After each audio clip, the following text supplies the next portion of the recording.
Hello and welcome back to Nunchuck, where today I'll be teaching you the basic nunchuck blocks that you can use when fighting with nunchucks.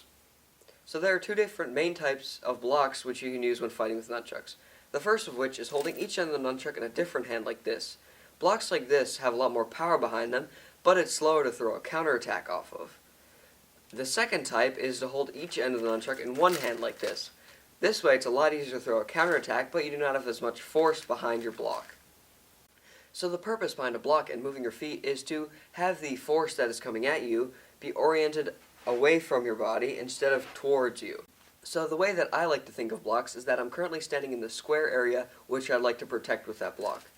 Therefore, what I also do is draw a horizontal line across that area so that anything that goes above the horizontal line is blocked by moving the nunchucks upwards, and anything that's below it is blocked by moving downwards. So what you're pretty much trying to do is pushing any force that is coming towards you out of the box in whichever direction is closest. So if a punch or something is coming at me that is above my waist, it's pushed upwards or to the side, instead of being pushed downwards, where it would take a lot longer in order to exit the area which I'm trying to protect. So some beneficial instances of when to use the nunchuck blocks where you are holding each end of the nunchuck in a different hand is when you have a lot of range or you're fighting against someone who also has a weapon. In this instance, you are able to quickly adjust to strike with the nunchuck instead of having to first release the one side and then strike with it.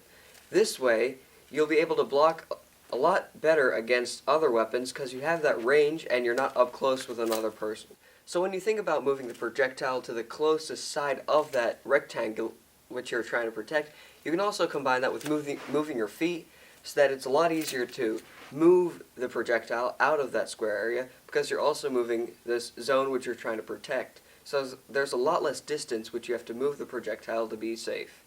So when you're blocking with both nunchucks in the same hand, it's the same concept of trying to move the object which is coming at you outside of the square area which you're trying to protect.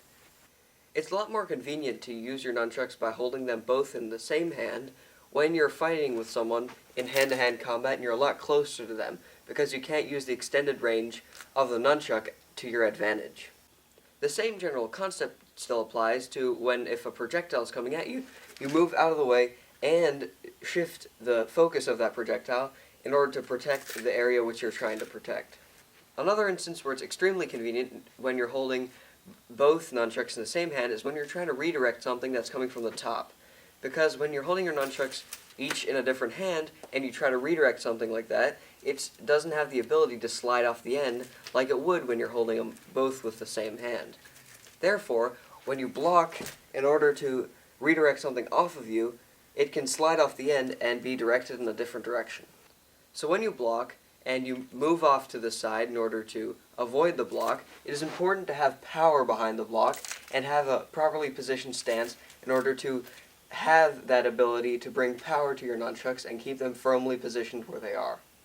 So I hope you learned something today. Don't forget to like and subscribe for more tutorials coming in the future, and go check out some other tutorials that I have on my channel.